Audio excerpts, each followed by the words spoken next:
ആടുമാടുകളെ അറുക്കുന്നത് പോലെ പച്ച മനുഷ്യരുടെ കഴുത്തിൽ കത്തിവെച്ചമർത്തുന്ന IS വീഡിയോകൾ നിങ്ങൾ കണ്ടോ? കറുപ്പുടുപ്പണിഞ്ഞ രക്തദാഹികൾ അവയിൽ പ്രവാചകന്റെ പിന്തുടർച്ച അവകാശപ്പെടുന്നത് ശ്രദ്ധിച്ചോ? കരുണയുടെ നിറകുടമായിരുന്ന മുത്തുനബിയെ എത്ര ഭീകരമായാണ് നടുക്കുന്ന ഈ കാഴ്ചകൾ തെറ്റിദ്ധരിപ്പിക്കുന്നത് എന്ന് ആലോചിച്ചിട്ടുണ്ടോ? പുസ്തകങ്ങളും ആനുകാലികങ്ങളും കാർട്ടൂണുകളും സിനിമകളും പ്രഭാഷണങ്ങളുമെല്ലാമായി പ്രവാചകനെ തെറ്റിവായിക്കാൻ ലോകത്തെ പ്രേരിപ്പിക്കുന്ന അസംഖ്യം പ്രചരണ സാമഗ്രികൾ നിരന്തരം നുണപ്രചരണം നടത്തുന്ന പുതിയ കാലത്ത് നാം സ്വയം ചോദിക്കേണ്ടത് ഇത്രമാത്രമാണ്: പ്രവാചകന് വേണ്ടി നമ്മൾ എന്താണ് ചെയ്തത്?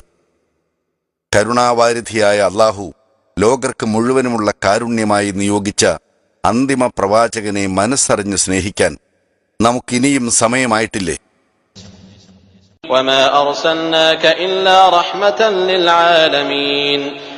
ലോകർക്ക് കാരുണ്യമായി കൊണ്ടല്ലാതെ നാം നിന്നെ അയച്ചിട്ടില്ല.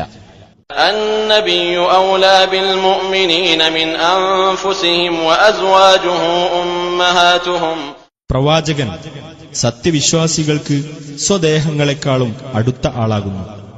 അദ്ദേഹത്തിന്റെ ഭാര്യമാർ അവരുടെ മാതാക്കളുമാകുന്നു. നബി സല്ലല്ലാഹു അലൈഹി വസല്ലം പറഞ്ഞു, സ്വന്തം പിതാവിനേക്കാളും പുത്രനേക്കാളും മുഴുവൻ മനുഷ്യരെക്കാളും എന്നെ സ്നേഹിക്കുവോളം നിങ്ങളിൽ ഒരാളും വിശ്വാസിയായി തീരുകയില്ല. ഉമർ റളിയല്ലാഹു അൻഹുവിനോട് നബി സല്ലല്ലാഹു അലൈഹി വസല്ലം പ്രസ്താവിച്ചു, നീ നിന്നേക്കാൾ എന്നെ സ്നേഹിക്കുന്നതുവരെ നീ വിശ്വാസിയാവുകയില്ല. ഉഹ്ദ് രണാങ്കണം. ദൈവദൂതനെ കൊന്നു തള്ളി ഇസ്ലാമിന്റെ വേരറുക്കാനുള്ള പൈശാചിക ആവേശത്തിലാണ് ശത്രുക്കൾ. അസ്ത്രങ്ങൾ നാലുപാടുനിന്ന് തിരുമേനിയുടെ ശരീരം ലക്ഷ്യമാക്കി പ്രവഹിക്കുന്നു. അതാ അബൂ ത്വൽഹ റളിയല്ലാഹു അൻഹു. നബി നിഗ്രഹത്തിനുള്ള നിന്ദ്യമായ ഗൂഢാലോചന വൃഥാവിലാക്കി അമ്പുകൾ സ്വന്തം വിരിമാറിലേറ്റുവാങ്ങി ഖുറൈശി പടകൾക്കും നബി സല്ലല്ലാഹു അലൈഹി വസല്ലമയ്ക്കുമിടയിൽ നിൽക്കുകയാണ് ശൂരനായ ആ പ്രവാചക സ്നേഹി. പ്രിയപ്പെട്ട പ്രവാചകൻ പിന്നെയും പിന്നെയും ആക്രമിക്കപ്പെടുകയാണ്. വെളിച്ചത്തിന്റെ വാഹകനോട് തമസിന്റെ വൈതാളികർക്കുള്ള കുടിപ്പക വറ്റുകയല്ല, ഇരട്ടിക്കുകയാണ് ചെയ്തിരിക്കുന്നത്. നവലോകക്രമത്തിന്റെ വിധാതാക്കൾ ദൈവദൂതന്റെ രക്തത്തിനു വേണ്ടിയാണ് ദാഹിക്കുന്നത്. വിമർശനങ്ങൾ തഴയ്ക്കുന്നു, നിന്ദകൾ തകൃതിയാകുന്നു, തെറ്റിദ്ധാരണകൾ പടരുന്നു. പ്രവാചകനെ വികൃതമായി ചിത്രീകരിക്കാൻ കൊണ്ടുപിടിച്ച ഗവേഷണങ്ങളാണ് നടക്കുന്നത്. നബി ജീവചരിത്രം വിദ്വേഷത്തിന്റെ വിഷമഷിയിൽ മുക്കി മാറ്റിയെഴുതുകയാണ് സാമ്രാജ്യത്വത്തിന്റെ കൂലിത്തല്ലുകാർ. നബി വേട്ടയിൽ ആത്മരതി കണ്ടെത്തുന്ന മനോരോഗം ലോകത്തിലെ ഓരോ മനുഷ്യനെയും നബി വിരോധത്തിലേക്ക് മാർഗം കൂട്ടാനാണ് വെമ്പൽ കൊള്ളുന്നത്. ഒരു മൗസ് ക്ലിക്ക് മാത്രം ദൂരെയാണ് എല്ലാ നുണക്കഥകളും. പ്രവാചക സ്നേഹത്തിന്റെ സമരസാക്ഷ്യമാണ് മുസ്ലിം വിദ്യാർത്ഥിത്വത്തിൽ നിന്ന് സമുദായം പ്രതീക്ഷിക്കുന്നത്. പ്രവാചകന് വേണ്ടി മുന്നിൽ നടക്കുവാനുള്ള ഈമാനിക ആവേശം. പുതിയ അബൂ ത്വൽഹമാരാകാൻ കരുത്തുണ്ടോ എന്നാണ് കാലം നമ്മോട് ചോദിക്കുന്നത്.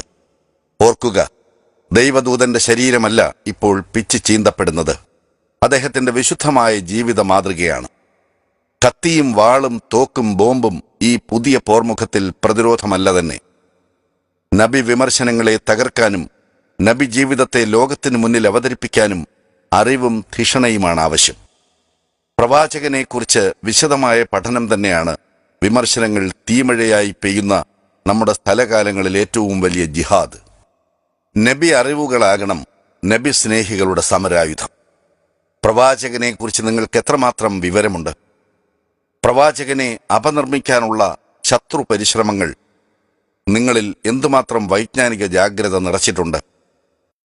സുഹൃത്തെ, MSM ആത്മപരിശോധനകൾക്ക് നിങ്ങളെ നിർബന്ധിക്കുകയാണ്, പരിഹാരത്തിന് വഴി തുറക്കുകയാണ്.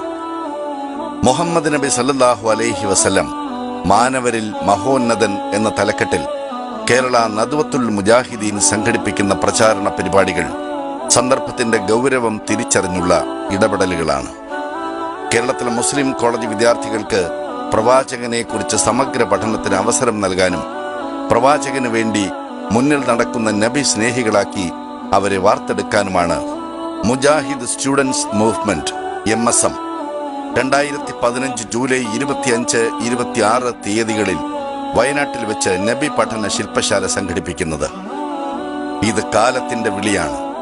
നമ്മുടെ സ്നേഹഭാജനമായ പ്രവാചകൻ സല്ലല്ലാഹു അലൈഹി വസല്ലമയ്ക്കെതിരായ കരുനീക്കങ്ങളുടെ മുനയൊടിക്കാൻ പഠിച്ചും ചിന്തിച്ചും അള്ളാഹുവിന്റെ തൃപ്തി നേടുവാനുള്ള അതുല്യാവസരം. വരൂ, നമുക്കൊരുമിച്ച് പ്രവാചകന് വേണ്ടി മുന്നിൽ നടക്കാം. ഇന്ന് തന്നെ നബി പഠന ശില്പശാലയിലേക്ക് രജിസ്റ്റർ ചെയ്യാം.